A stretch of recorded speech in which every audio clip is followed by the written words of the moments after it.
નમસ્કાર, news at 7માં હું આશુતોષ આપનું સ્વાગત કરું છું. શરૂઆત કરીએ મુખ્ય સમાચારથી. તમિલનાડુની રાજનીતિમાં અણધાર્યો વળાંક. સુપ્રીમ કોર્ટની સજા બાદ શશિકલાએ કાર્યકારી મુખ્યમંત્રી પનીરસેલ્વમની એઆઈએડીએમકે પક્ષમાંથી કરી હકાલપટ્ટી. વિધાનસભા પક્ષના નવા નેતા તરીકે શશિકલાના વિશ્વાસુ પલાનીસામીની પસંદગી થતાં રાજ્યપાલ સમક્ષ સરકારની રચના માટે રજૂ કર્યો દાવો. આવકના પ્રમાણમાં વધુ સંપત્તિ ધરાવતા કેસમાં શશિકલા તથા અન્ય બેને દોષિત ઠેરવીને સુપ્રીમ કોર્ટે તત્કાળ આત્મસમર્પણ કરવાનો આપ્યો આદેશ. 4 વર્ષની કેદ અને ₹10 કરોડનો દંડ.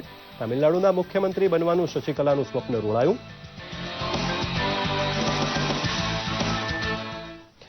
ઇસરો માટે આવતીકાલનો દિવસ ઐતિહાસિક. શ્રીહરિકોટા ખાતેથી PSLV C-39 લોન્ચરથી 3 સ્વદેશી સહિત કુલ 104 ઉપગ્રહો પ્રક્ષેપિત કરી રચશે વિશ્વ વિક્રમ. વિદેશી 101 ઉપગ્રહોમાં અમેરિકાના 101 નેનો સેટેલાઇટનો સમાવેશ. નલિયા દુષ્કર્મ જેવા સંવેદનશીલ મામલે કેટલાક સંગઠનો રાજનીતિ કરી રહ્યા હોવાનું જણાવતા નાયબ મુખ્યમંત્રી નીતિનભાઈ પટેલ, જવાબદારો સામે સરકાર જરૂરી પગલાં લઈ રહી હોવા છતાં ગુજરાતની ઇમેજ ખરડવાનો કર્યો પ્રતિ આક્ષેપ.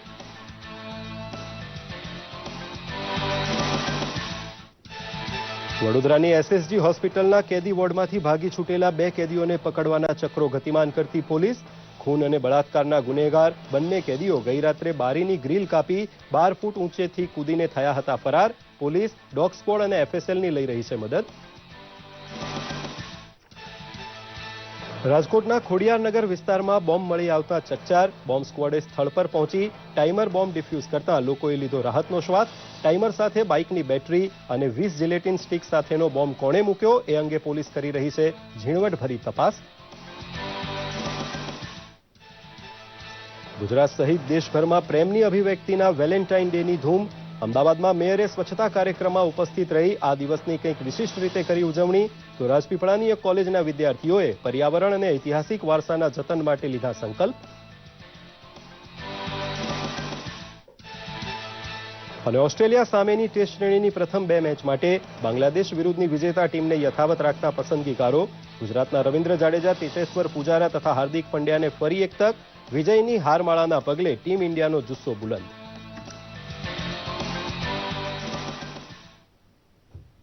જોઈએ સમાચાર વિગતવાર. તામિલનાડુમાં પનીરસેલ્વમના સ્થાને મુખ્યમંત્રી બનવા માંગતા શશિકલાના મનસૂબાઓ ઉપર આજે પાણી ફરી વળ્યું છે. સુપ્રીમ કોર્ટે શશિકલાને આવકથી વધુ સંપત્તિના મામલામાં દોષિત ગણીને 4 વર્ષની સજા ફરમાવી છે. સુપ્રીમ કોર્ટે શશિકલાને તાત્કાલિક સરેન્ડર કરવાનો હુકમ આપ્યો છે. તો શશિકલાએ પણ માસ્ટર સ્ટ્રોક મારી પનીરસેલ્વમની આશા ઉપર પાણી ફેરવ્યું છે. કઈ રીતે, જોઈએ આ રિપોર્ટમાં.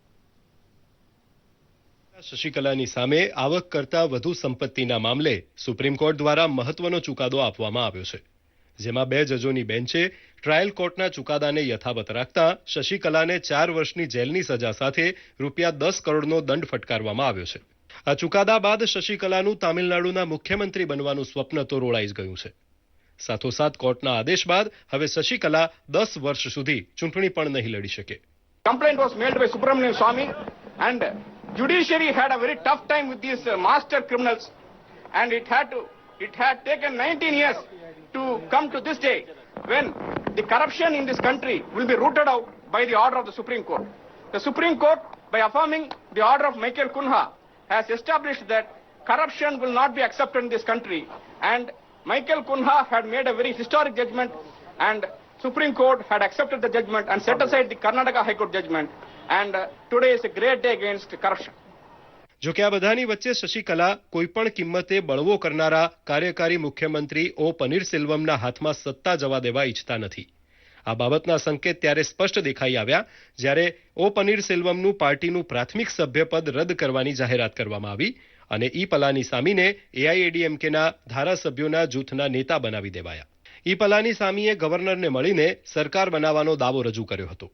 શશિકલા સામેના સમગ્ર કેસ પર એક નજર કરીએ તો આ મામલો વર્ષ 1996 એટલે કે લગભગ 21 વર્ષ જૂનો છે, જ્યારે જયલલિતા સામે ₹66 કરોડથી વધુ સંપત્તિનો કેસ દાખલ થયો હતો.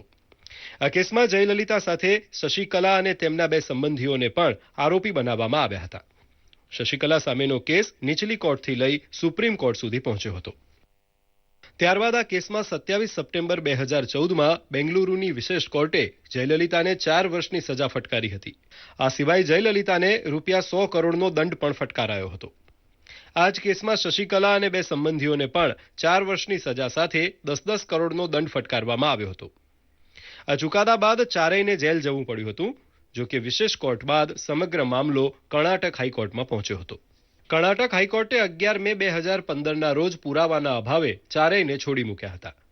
હાઈકોર્ટથી જયલલિતા અને શશિકલાને મોટી રાહત તો મળી, પરંતુ ત્યારબાદ કર્ણાટકની સરકાર અને જયલલિતાની વિરોધી પાર્ટી ડીએમકે અને ભાજપાના નેતા સુબ્રમણ્યમ સ્વામીએ હાઈકોર્ટના ચુકાદાને સુપ્રીમ કોર્ટમાં પડકાર્યો હતો. આજે સુપ્રીમ કોર્ટના ચુકાદાનું સ્વાગત કરતા સુબ્રમણ્યમ સ્વામીએ જણાવ્યું હતું કે હવે શશિકલા પાસે જેલ જવા સિવાય અન્ય કોઈ રસ્તો નથી. आगे का खत्म. अब इसमें अपील है नहीं, इसमें सिर्फ रिव्यू के लिए मांग सकते हैं. वो तो इसी जज के पास जाएंगे. इस जजमेंट के बाद बेफजूल है, और यदि इस जज के सामने दोबारा नहीं जाओगे तो फिर क्यूरेटिव 5 जज के सामने भी नहीं जा सकते हो. वो सब एक औपचारिकता है. मुझे नहीं लगता कि 4 साल से की सजा से बच सकते हैं. હવે તામિલનાડુના આગામી સીએમ કોણ બનશે તેના પર સૌની નજર રહેશે. બ્યુરો રિપોર્ટ, દૂરદર્શન સમાચાર, અમદાવાદ. ઉત્તરાખંડની તમામ બેઠકો અને ઉત્તર પ્રદેશમાં બીજા તબક્કાની ચૂંટણી માટે આવતીકાલે 67 બેઠકો ઉપર મતદાન થશે. ગઈકાલે બીજા તબક્કાની ચૂંટણી માટેના પ્રચારના અંતિમ દિવસે રાજકીય પક્ષોએ મતદારોને રીઝવવામાં પોતાની સંપૂર્ણ તાકાત લગાવી દીધી હતી. પ્રધાનમંત્રી નરેન્દ્ર મોદી સહિત તમામ પક્ષોના ટોચના નેતાઓએ ઠેર ઠેર ચૂંટણી સભાઓ સંબોધી હતી. તો ઉત્તર પ્રદેશ વિધાનસભા ચૂંટણીઓના 6ઠ્ઠા તબક્કાની 49 બેઠકો માટે ઉમેદવારી પત્રો ભરવાનો આજે અંતિમ દિવસ છે. તો આ તરફ મણિપુરમાં પ્રથમ તબક્કાની 38 બેઠકો માટે પણ ઉમેદવારી નોંધાવવાનો આજે અંતિમ દિવસ છે, જેના માટે મતદાન 4 માર્ચે થશે. ઇસરોનું પ્રક્ષેપણ યાન પીએસએલવી આવતીકાલે 39મી ઉડાન ભરીને એક જ અંતરિક્ષ ઉડાનમાં વિક્રમજનક 104 ઉપગ્રહોનું પ્રક્ષેપણ કરશે. શ્રીહરિકોટા ખાતેના સતીશ ધવન અંતરિક્ષ કેન્દ્ર ખાતેથી સવારે 9 કલાકે અને 38 મિનિટે પીએસએલવી C-39 ઉડાન ભરશે. આવતીકાલે 104 ઉપગ્રહોનું પ્રક્ષેપણ કરતા ઇસરો વિશ્વ વિક્રમ સર્જશે. 44.4 મીટરની ઊંચાઈ ધરાવતું પીએસએલવી 320 ટનનું વજન ધરાવે છે. પ્રક્ષેપિત થનારા 104 ઉપગ્રહો પૈકી ભારતના 2 નેનો સેટેલાઇટ INS-1A અને 1B ઉપરાંત 101 નેનો સેટેલાઇટનો સમાવેશ થાય છે. અમેરિકાના 96 નેનો સેટેલાઇટ તો ઇઝરાયલ, કઝાકસ્તાન, નેધરલેન્ડ્સ, સ્વિટ્ઝરલેન્ડના 1 અને સંયુક્ત આરબ અમીરાતના 2 સેટેલાઇટનું ઇસરો પ્રક્ષેપણ કરશે.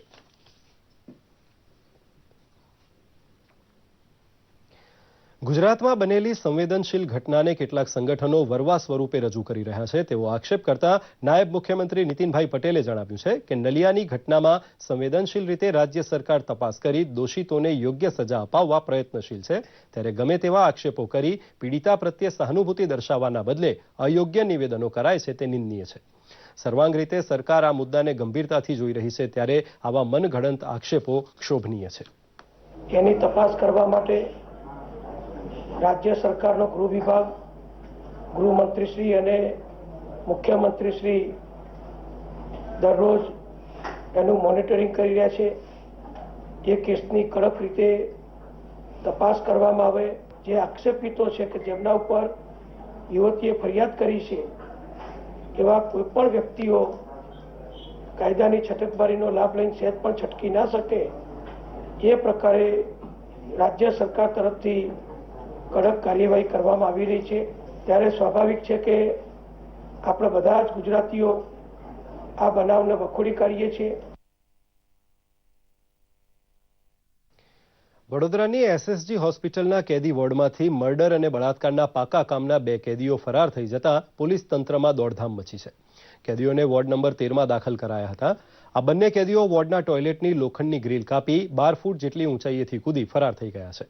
ઘટનાને પગલે પોલીસના ઉચ્ચ અધિકારીઓ દોડી આવ્યા હતા. પોલીસે નાકાબંધી કરી ડોગ સ્ક્વોડ તેમજ FSLની મદદથી ફરાર કેદીઓને ઝડપી પાડવા તપાસ હાથ ધરી છે.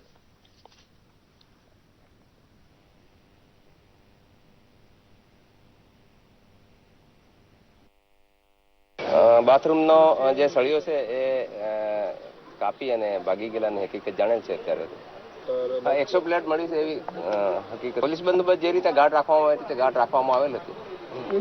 પોલીસ દ્વારા શું કાર્યવાહી કરવામાં આવી રહી છે અત્યારે? કોઈ નાકાબંધી? હા, નાકાબંધી કરવામાં આવી છે. સવારમાં નાકાબંધી કરવામાં આવી છે. રાજકોટના ખોડિયાર નગરમાં દેશી બનાવટનો બોમ્બ મળી આવતા ચકચાર મચી ગઈ હતી.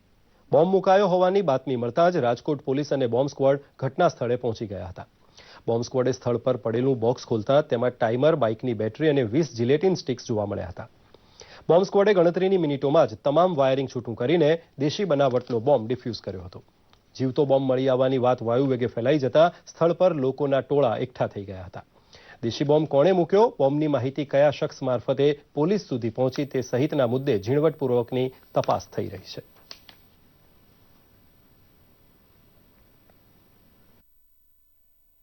એક ટાઈમર, એક બાઇકની હોય એવી બેટરી છે.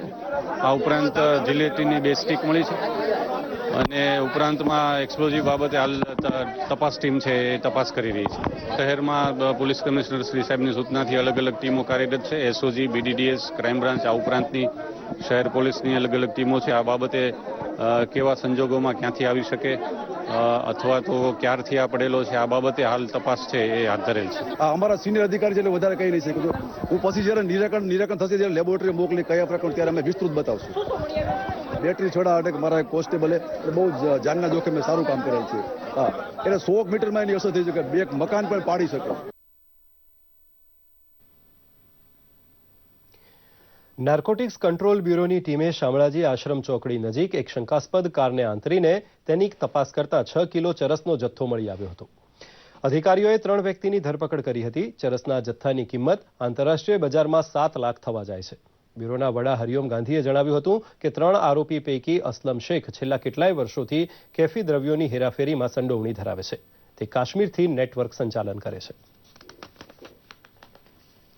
कार में जब हम लोगों ने चेक किया तो कैविटी बनाई हुई थी कार के अंदर और उसके अंदर 6 किलो चरस रखा हुआ था. वो चरस जब्ती की. अभी जो शुरुआती इंफॉर्मेशन है इनसे जो पूछताछ की गई है इसके मुताबिक आधी खेप ये लोग अहमदाबाद में देने वाले थे और दूसरा आधा माल ये बड़ौदा के अंदर देने वाले थे. और माल का अगर हम अंतर्राष्ट्रीय कीमत देखें तो करीब 60 लाख रुपए के आसपास है. પ્રેમની અભિવ્યક્તિનું પર્વ એટલે વેલેન્ટાઇન ડે. પશ્ચિમી દેશોમાંથી શરૂ થયેલા પ્રેમના પ્રતીક એવા વેલેન્ટાઇન ડેને દેશ સહિત રાજ્યભરમાં ભારે ઉત્સાહ સાથે ઉજવવામાં આવ્યો. આજના દિવસે ખાસ કરીને યુવા હૈયાઓ થનગની રહ્યા છે, તો કેટલાક સ્થળે વેલેન્ટાઇન ડેને સ્વચ્છતા સાથે જોડીને કંઈક અનોખી રીતે કરાઈ ઉજવણી. જોઈએ આ અહેવાલ. ફેબ્રુઆરી એટલે વેલેન્ટાઇન ડે. પ્રેમના તહેવાર તરીકે જાણીતા વેલેન્ટાઇન ડેનો સમગ્ર વિશ્વ સહિત આપણા દેશમાં પણ જબરજસ્ત ક્રેઝ છે. યુવાનોની સાથે તમામ વર્ગના લોકો આ દિવસની ઉજવણી કરતા હોય છે.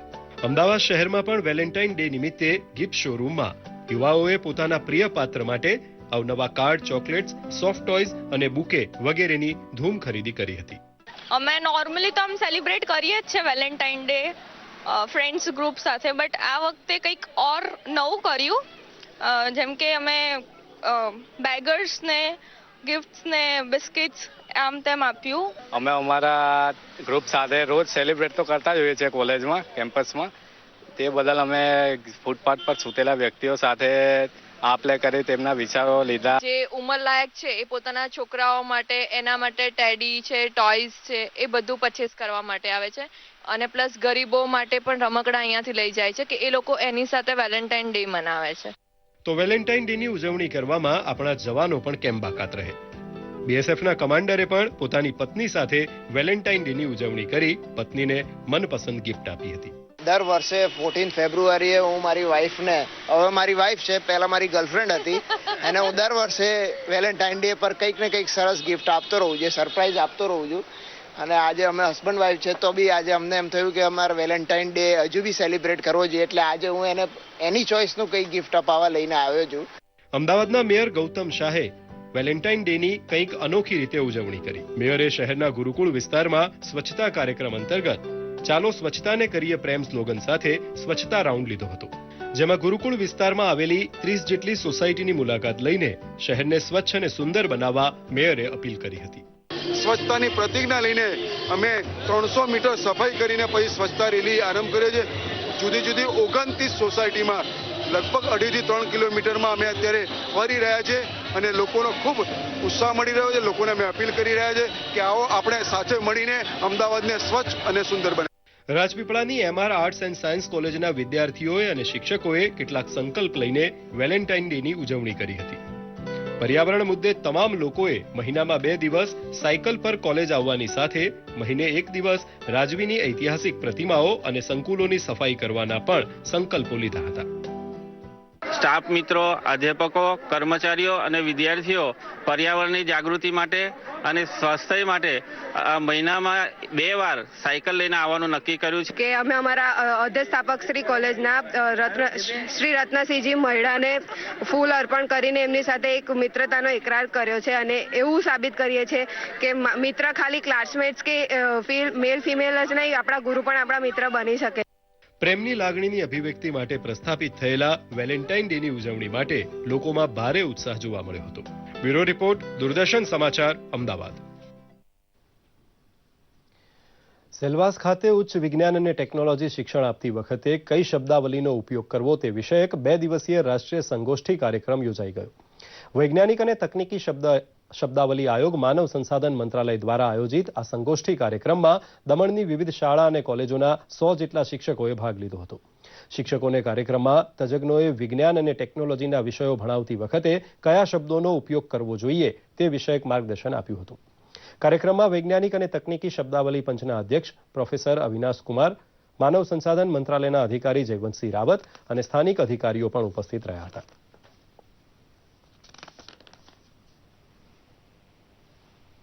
કે બહુ બધા શબ્દો એવા હોય છે કે જે વિદેશમાં જન્મતા હોય અને ભારતમાં એમના કોઈ ભારતીય ભાષાઓમાં એના કોઈ શબ્દો ના હોય અને આયોગ એમના માટે એક શબ્દ ઉપર બહુ મોટા રિસર્ચરને બોલાવીને એના ઉપર રિસર્ચ કરીને એક શબ્દ તૈયાર કરતા હોય છે અને એના માટે એવી ડિક્શનરી तैयार करता હોય છે. એ બહુ આજે જાણવા મળ્યું.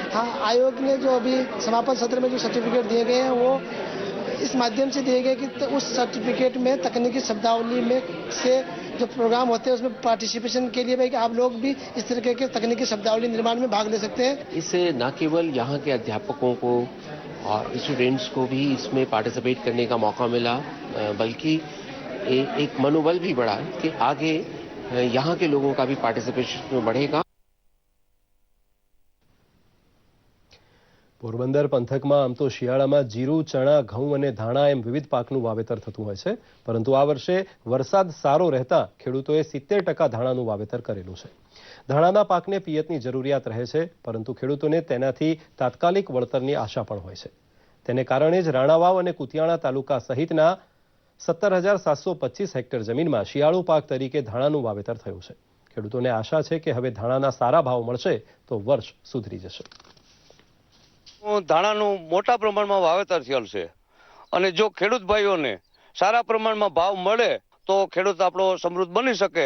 ધાણાનો પાક બહુ સારામાં સારો છે અને અડકરી લગભગ 15-17 મણ જેવા ધાણા પણ ઉતરી છે અને અમારે છે ને જે આ ઘઉં કરતા ને જીરા કરતા ને ધાણાનો પાક બહુ હેલો લાગે. ધાણાનું ખૂબ જ મોટા પાયે વાવેતર થયું છે. રાણાવાવ તાલુકામાં પણ વાવેતર છે અને કુતિયાણા તાલુકામાં પણ ઘણું ખરું વાવેતર છે. આપણે જો અંદાજિત વિસ્તાર જોઈએ તો પોરબંદર જિલ્લાનો ધાણા પાકનો વિસ્તાર છે 17,725 હેક્ટર. આટલા મોટા વિસ્તારની અંદર ધાણાનું વાવેતર થયેલું છે. કૃષિ અને ઉર્જા મંત્રી ચીમનભાઈ સાપરિયાએ જામનગર જિલ્લાના લાલપુર અને જામવાડી ખાતે અનાજ સંગ્રહના ગોડાઉનનું ખાતમુહૂર્ત કર્યું હતું.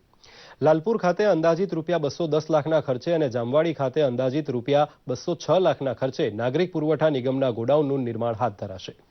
નવા ગોડાઉન ઊભા થતાં રાજ્ય સરકાર દ્વારા વિતરણ થાય છે તે અનાજનો વૈજ્ઞાનિક પદ્ધતિથી સંગ્રહ સંભવ બનશે. આ ગોડાઉન્સમાં 2000 મેટ્રિક ટન અનાજનો સંગ્રહ સંભવ બનશે. આ પ્રસંગે સંસદ સભ્ય પૂનમબહેન માડમ, જિલ્લા કલેક્ટર આરજે માકડિયા અને રાજ્ય અન્ન અને નાગરિક પુરવઠા વિભાગના નિયામક PM જાની સહિતના અગ્રણીઓ પણ ઉપસ્થિત રહ્યા હતા. અમદાવાદ સિવિલ હોસ્પિટલ ખાતે ગુજરાત નર્સિંગ કાઉન્સિલ દ્વારા નર્સિંગ શિક્ષણ અંગે રાજ્યકક્ષાનો પરિસંવાદ યોજાઈ ગયો. આ પ્રસંગે ઉપસ્થિત આરોગ્ય મંત્રી શંકરભાઈ ચૌધરીએ તબીબી ક્ષેત્રે યોજાયેલા આ કાર્યને ઐતિહાસિક ગણાવ્યું હતું. સાથે જ તેમણે તબીબી ક્ષેત્રનું કાર્ય માત્ર વ્યવસાય નથી પરંતુ સંવેદના સાથે જોડાયેલું કાર્ય હોવાનું પણ જણાવ્યું હતું. આ પ્રસંગે મંત્રીશ્રીના હસ્તે nursing registration and tracking system Indian nursing કાઉન્સિલના પાયલટ પ્રોજેક્ટનું ઉદ્ઘાટન પણ કરાયું હતું. અમદાવાદ પશ્ચિમના સાંસદ કિરીટભાઈ સોલંકી તેમજ ગુજરાત નર્સિંગ કાઉન્સિલના રજિસ્ટ્રાર ડોક્ટર પ્રજ્ઞા ડાભી સહિતના અગ્રણીઓ આ પ્રસંગે ઉપસ્થિત રહ્યા હતા. આગામી દિવસોમાં નર્સિંગ પ્રોફેશનલનું રજિસ્ટ્રેશન ઓનલાઈન થશે તેવી જાહેરાત સાંસદ કિરીટભાઈ સોલંકીએ કરી હતી. ગાંધીનગર ખાતે ગુજરાત રાજ્ય ગ્રામ પંચાયત કમ્પ્યુટર સાહસિક ઓપરેટર મંડળના પ્રતિનિધિઓની એક સભા મળી હતી. સભામાં રાજ્યભરના પ્રતિનિધિઓ હાજર રહ્યા હતા. સભામાં કેન્દ્ર અને રાજ્ય સરકાર દ્વારા ચાલી રહેલી ડિજિટલ ઇન્ડિયા મૂવમેન્ટનો વિસ્તાર ગ્રામીણ વિસ્તારો સુધી વધારવા અને તે હેતુસર મંડળને સહાય મળે તે મુદ્દે ચર્ચા થઈ હતી.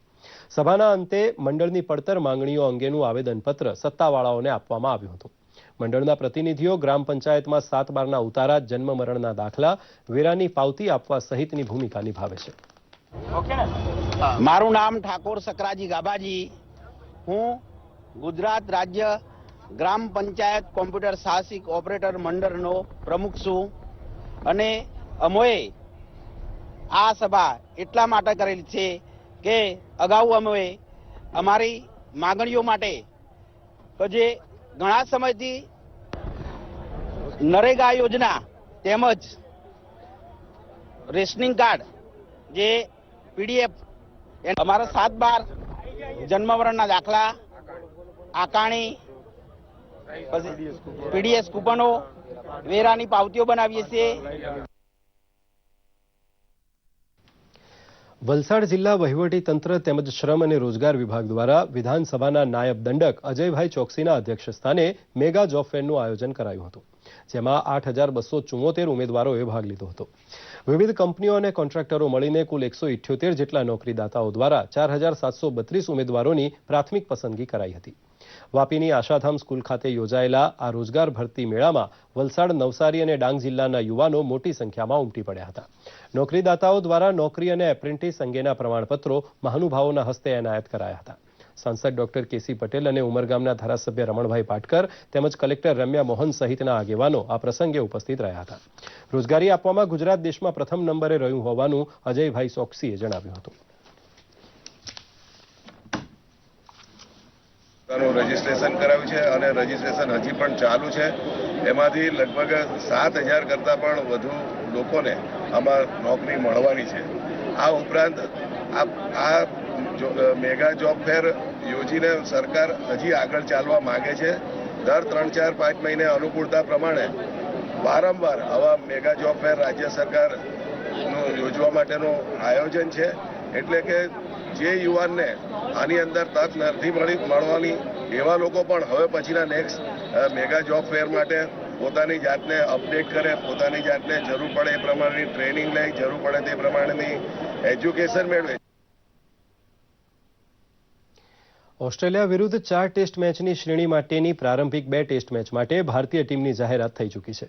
મુંબઈમાં MSK પ્રસાદની આગેવાનીમાં મળેલી પસંદગી સમિતિની બેઠકમાં ટીમ ઇન્ડિયાની પસંદગી થઈ હતી. 16 ખેલાડીઓની ટીમમાં મોહમ્મદ શામી, રોહિત શર્મા અને સ્પિનર અમિત મિશ્રા ઇજાગ્રસ્ત હોવાને કારણે ટીમમાં સ્થાન મેળવી શક્યા નથી. પસંદગીકારોએ બાંગ્લાદેશ વિરુદ્ધ જે ટીમે વિજય મેળવ્યો છે તેમાં કોઈ ફેરફાર કર્યા નથી. ટીમમાં સુકાની વિરાટ કોહલી, રવિન્દ્ર જાડેજા, આર અશ્વિન, ભુવનેશ્વર કુમાર, અભિનવ મુકુંદ, કરુણ નાયર, હાર્દિક પંડ્યા, ચેતેશ્વર પૂજારા, અજિંક્ય રહાણે, વિકેટકીપર રિદ્ધિમાન સહા, KL રાહુલ, ઈશાંત શર્મા, મુરલી વિજય, જયંત યાદવ, ઉમેશ યાદવ અને કુલદીપ યાદવનો સમાવેશ થાય છે. હિન્દી સિને જગતની વિતેલા જમાનાની વિખ્યાત અભિનેત્રી મધુબાલાની આજે જન્મજયંતિ છે. મધુબાલાને સમર્પિત છે અમારો આ ખાસ અહેવાલ.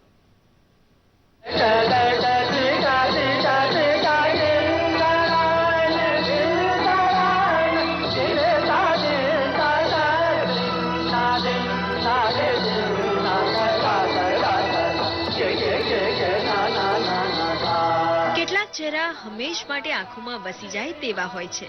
મધુબાલા એમાંનો એક ચહેરો છે. દિલ હી જાને કિતની ખુશનસીબ હું, આજ તેરે કિસ કદર કરીબ હું. દિલ હી જાને કિતની ખુશનસીબ હું, આજ તેરે કિસ કદર કરીબ હું. તું મેરા હૈ મેં તેરી નસીબ હું, મેં નસીબ હું, મેં નસીબ હું. મધુબાલાનો જન્મ આજના દિવસે એટલે કે 14 ફેબ્રુઆરી 1933ના રોજ નવી દિલ્હીમાં એક મુસ્લિમ પરિવારમાં થયો હતો. તેમનું બાળપણનું નામ મુમતાઝ હતું. 1942માં ફિલ્મ બસંત માટે મુમતાઝે બાળ કલાકાર તરીકે કામ કરેલું અને તેમના કામથી પ્રભાવિત થઈ દેવિકા રાણીએ મુમતાઝને મધુબાલા નામ આપ્યું હતું.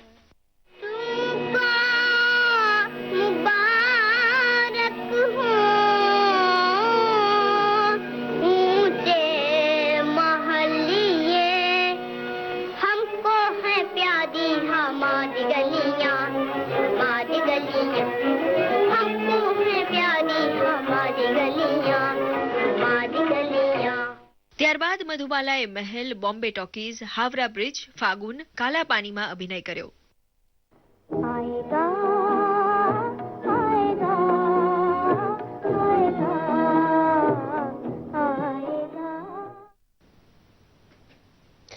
તો આ સાથે ન્યૂઝ એટ 7 અહીં સમાપ્ત કરીએ છીએ. નમસ્કાર.